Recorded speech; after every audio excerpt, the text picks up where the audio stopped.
Shalom, shalom, Lalatov. Gênesis 33, Bereshit, né? Vamos começar? Yaakov levantou os seus olhos e olhou, e viu Esaú chegando, com seus 400 homens. E ele dividiu os filhos entre Leia, Raquel e as suas duas criadas. Eu vou te contar o que aconteceu na noite anterior, de acordo com o que está escrito nos livros apócrifos. A mesma coisa que aconteceu com Lavan, né, aconteceu com quem? Com Esaú, né? Lavan teve um sonho, não teve? Que o Criador, cuidado com o que você vai falar com o cara lá, hein? Só que, dessa vez, o Criador mostrou para Esaú o exército celestial. Será que o cara pensou duas vezes, meu irmão? Pois é, né?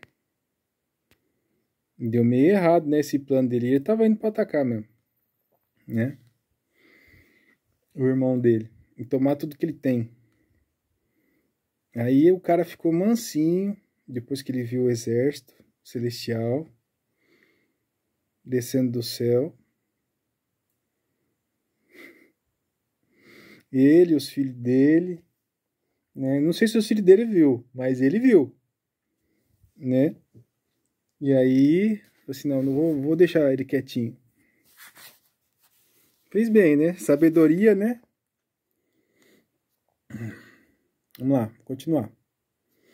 E ele colocou as criadas e seus filhos à frente, e os filhos após eles, e Raquel e a Rossef, né? E ele colocou, desculpa. Vamos começar de novo. Yaakov levantou seus olhos e olhou, e viu Esaú chegando. E quando ele viu os 400 homens, ele dividiu os filhos entre Leia e Raquel, e as duas criadas. Ele colocou as criadas e seus filhos de frente, e Leia e seus filhos após ele. E Raquel e a Rossef ele colocou por trás dele. Ele passou adiante deles e se prostrou ao chão 7 vezes, até que ele chegou perto de seu irmão. Esaú correu para o encontrar e o abraçou. Por que será, né? E debruçou no pescoço dele e o beijou, e eles choraram. Mas isso foi depois da noite anterior, né? Esaú ergueu seus olhos e viu as mulheres e os filhos, e disse: Quem são estes que estão contigo? Yaakov disse os filhos que Elohaiã tem pelo favor e merecido pela graça. A graça está escrito mais graça no Antigo Testamento do que no Novo. Pelo favor e merecido pela graça tem dado ao teu servo. Né? Pela graça do Criador, né? O Criador me deu esses filhos, né? E essas são as minhas esposas. Então as criadas chegaram mais perto, elas e seus filhos, e eles se prostraram também. Né? Leia também com os seus filhos, eles chegaram mais próximos e se prostraram. E depois veio Iahussef e se aproximou com Raquel, e eles se prostraram. Todos eles se prostraram.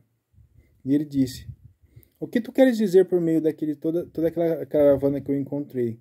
E Yaakov disse: Estes são os que estão à mercê de achar favor à sua vista, meu homem. Né? Esaú disse: Eu tenho bastante, meu irmão. Poupe que tu tens para ti mesmo. E Yaakov disse: Não, por favor. Se agora achei favor à tua vista, então receba o meu presente de minha mão. Porque eu vejo que tua face perante mim, como se eu tivesse visto a face de Elohim, e tu ficastes contente comigo. Ele sabia que o irmão dele gostava de dinheiro, então. Né? E ele tinha muito. Né? Até o que? Mais pra frente vocês vão ver o que? Que os dois tinham tanto dinheiro que o rebanho dos dois, né, não cabia no mesmo lugar. Foi por isso que Esaú teve que se mudar. E tipo assim, como que Esav conseguiu tanto dinheiro? Sabe como? Ele roubou do pai dele, Isaac. Mole, meu irmão. Você acha que um cara desse vai rejeitar presente? Ele falou isso, mas você entendeu, né? Pois é. Esav disse: Eu tenho bastante, meu irmão. Poupe que tens para ti mesmo. Jacó disse: Não, por favor. Se agora achei favor à tua vista, então receba o meu presente de minhas mãos, porque eu vejo a tua face perante mim. É como se tu tivesse visto a face de Elohim, e tu ficasses contente comigo. Por favor, tome a minha beracá, que é trazida a ti, né? Porque Elohim me tratou comigo mediante favor imerecido, e porque eu tenho bastante. E ele insistiu, e Esav os pegou. Ele falou que não queria, mas queria. Né?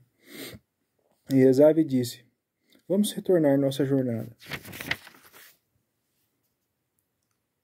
E deixe-nos ir, e eu irei contigo lado a lado. E ele disse ao seu irmão: Meu amo, sabe que os meus filhos são frágeis, e as ovelhas e os rebanhos e as crias estão comigo. E os homens para guiá-los, e se os homens guiá-los mais um dia, todo o rebanho morrerá. Então ele inventou uma desculpa, né? Ele falou assim: se eu apressar demais o rebanho vai morrer, e os meus filhos também, né? Por favor, permita-me, meu amo, que passe adiante de teu servo, né? Jacó falou para Esav: Pode ir na frente, pode voltar para casa tranquilo que eu vou indo devagarzinho. Eu continuarei a viagem tranquilamente, de acordo com os passos do rebanho que vai diante de mim, e ao passo que os meus filhos são capazes de resistir, até que eu chegue ao meu amo em Seir, rumo a Seir. Esav disse: Permita agora deixar contigo alguns dentre meu povo que está comigo. E Jacó disse: O que eu preciso fazer para eles? Permita que eu ache favor à vista de meu amo. Assim Esav retornou naquele dia em seu caminho para Seir. Esav foi embora. Sabe por que Jacó insistiu tanto para ele vazar na frente? Né? Por quê? Porque o cara veio para matar ele, meu irmão. Ele sabia disso. Ele falou assim: eu vou ficar perto desse camarada aí, vou nada. Né? Então ele tinha noção do que, né? Do que começa errado, termina errado. Então ele arrumou uma desculpa muito boa, falou assim: não, se eu apressar demais o rebanho vai morrer. Né? Pode ir para sua casa, pode ficar tranquilo.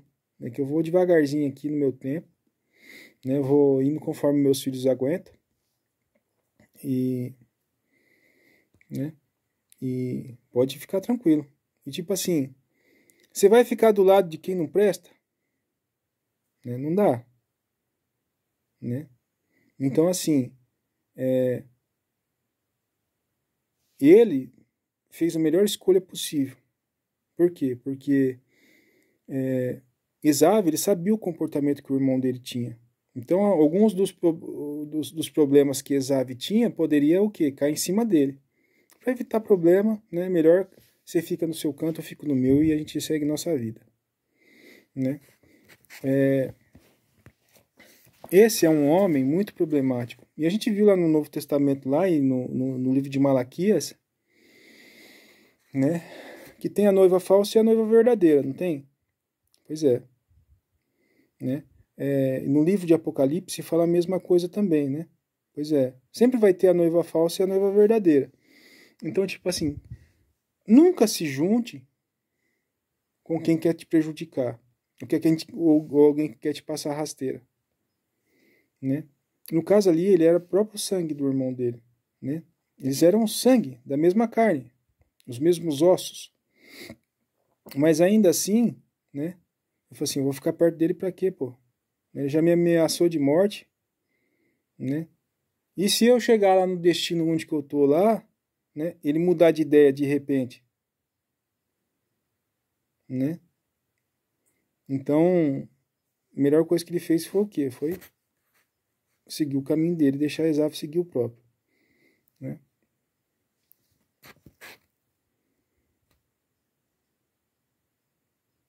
Bom, assim Esaú retornou naquele dia em seu caminho para Seir. E Jacó viajou para Sucote, para as tendas, e construiu para ele mesmo uma casa. E fez tendas para o rebanho. Então o nome daquele lugar foi chamado Sucote. Então vocês lembram que eu falei para vocês que lá atrás, que cada um dos patriarcas tinha sua própria tenda, né? Jacó tinha a tenda dele, né? Raquel e Leia tinham a tenda delas, né? Bilá e esqueci o nome da outra. Bilá e Zilpa tinham a tenda dela. Cada um tinha a sua própria tenda, né? Provavelmente até os filhos tinham a sua própria tenda. E os servos também tinham a sua própria tenda. E até o rebanho tinha a sua própria tenda, né?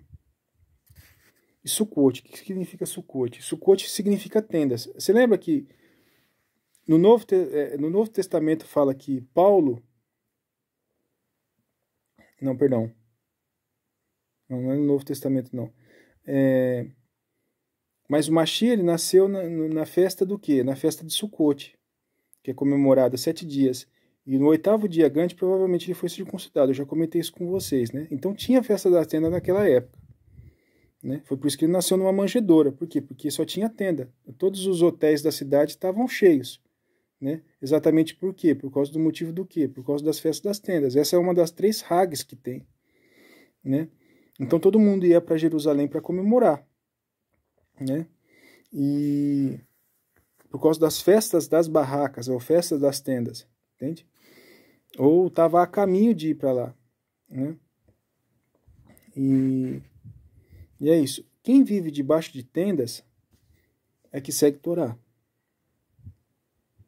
né? Então Yaakov seguia ele vivia embaixo de tendas antigamente, que a gente já leu essa passagem também, né? E agora ele construiu tendas de novo, né? Quer dizer, ele estava debaixo de Torá de novo, né? E ele, né, a sua família, o seu rebanho, a sua casa, né? Todo mundo, beleza? Vamos continuar? Não se esquece que essa é uma Hag israelita, que tem a festa das tendas, né? E mais pra frente, quando chegar a hora, a gente vai explicar tudinho certinho para vocês, tá? E Jacob veio a Salém, a cidade de Shechem, a qual fica na terra de Canaã. E quando ele veio de Padã Arã, e acampou sua tenda diante da cidade, e ele comprou das mãos dos filhos de Hanor, o pai de Shechem, né? Hanor, né, era o rei da cidade. E ele colocou o nome da cidade do quê? No nome do filho dele, Shechem, né? Uma parcela de campo onde ele tinha espalhado. Então ele comprou das mãos dos filhos de Hanor, o pai de Shechem, uma parcela do campo onde ele tinha espalhado as suas tendas, adquirindo por 100 peças de prata. E ele erigiu ali um altar e clamou o nome de Elohei de Israel. Então, você pode ver aqui, ó, que quando você estiver numa situação muito difícil, um embate muito difícil com o seu inimigo, mande presentes à sua frente, né? Quem sabe não amolece o coração das pessoas. Quem sabe Elohim não vai estar contigo. Você entende? E Yaakov temeu por sua vida. Mas quem foi diante dele? Foi o exército do Criador, o exército celestial. O Criador não descumpriu em nenhum momento tudo aquilo que falou para Israel. Tinha um exército atrás de Israel, que era o exército de Lavã, e tinha um exército na frente de Israel, que era o exército de quem? De Esaú. Quando você for sair da escravidão, meu irmão, não vai ser diferente. Tá? Quando o povo de Israel saiu da terra do Egito para ir para a terra de Canaã, tinha um exército atrás, que era o exército do egípcio, né, que perseguiu o povo de Israel. Quando eles chegaram no Mar Vermelho e cruzaram o Mar Vermelho, na frente dele tinha quem? Os cananitas. Você sempre vai ter luta, né? Sempre vai. Então isso você leva para a sua vida toda. Mas você nunca vai sair de mão vazia. O Criador nunca vai deixar de você desamparado, né? E esse caminho no deserto, que é o caminho que Israel está fazendo aqui, você vê que o negócio é um ciclo. Ele também passou pelo deserto para voltar para casa. Aprendendo o quê? Torá. Ele também teve que cruzar o Rio Jordão. Mas antes disso ele lutou com quem? Com o Malak Celestial. E Josué, quando foi cruzar o Rio Jordão, não teve que lutar também? Né? Quando foi cruzar o Rio Jordão, né? Eles aprenderam Torá. Tiveram que aprender Torá nesse meio caminho. Depois que cruza o rio, né, vai ter uma luta de novo, né? Basicamente é isso. E a luta contra os incircuncisos. Após cruzar o rio, você vai ver aqui que a próxima passagem vai ser o quê? Os filhos de Israel vão lutar contra os filhos de Xerém, né?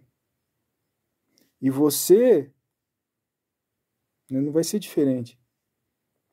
Você tem que aprender a prefigurar as coisas, né? Então, os incircuncisos que os filhos de Israel aqui vai ter que lutar, que é os filhos de Xerém, é os mesmos incircuncisos que Josué teve que lutar quando entrou na terra de Canaã. Ele não lutou contra Ai, não lutou contra Jericó. É a mesma coisa. Tá entendendo? Eles não tiveram que matar todos os homens. Quando eles entraram lá na terra de Jericó lá, eles não deixaram a prostituta Raabe para trás, né? Que foi a única que não morreu, ela e sua família, né? Ali no caso ali, quando eles entram em Seir, né? Eles deixam todas as mulheres viverem, e as crianças,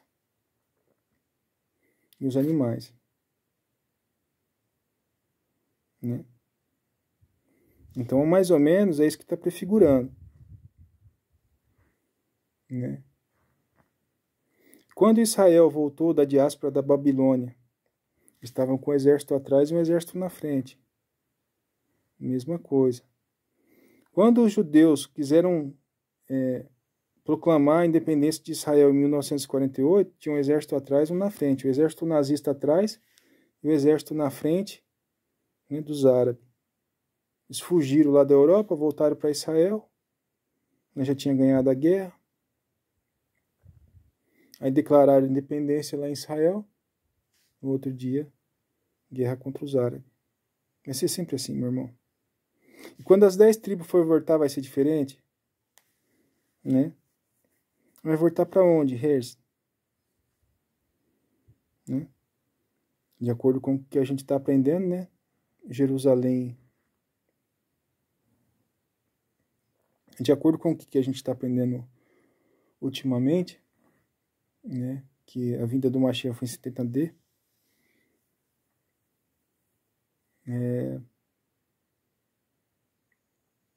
O Mashiach chamava, né, as pessoas para retornarem, né? Fazer techuvá, retornem, né?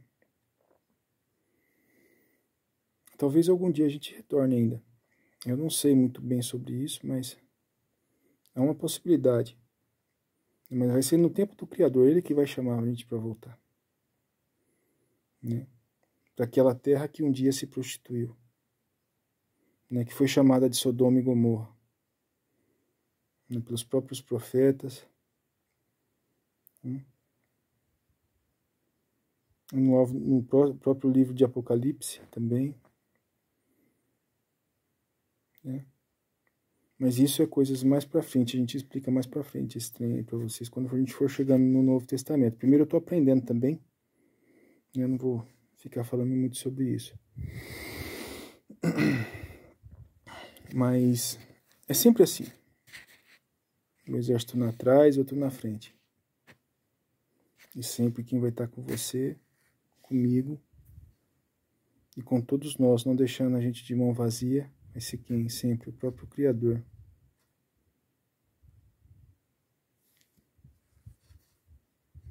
A herança não foi para Esaú, foi para Jacó. Por quê? Porque ele vivia em tendas. Bonito isso, né?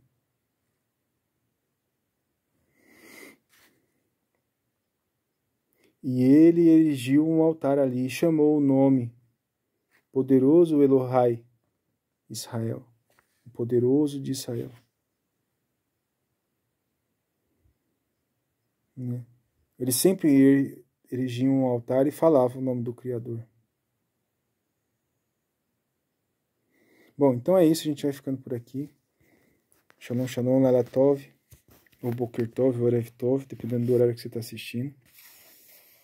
Shalom, shalom. Tchau, tchau.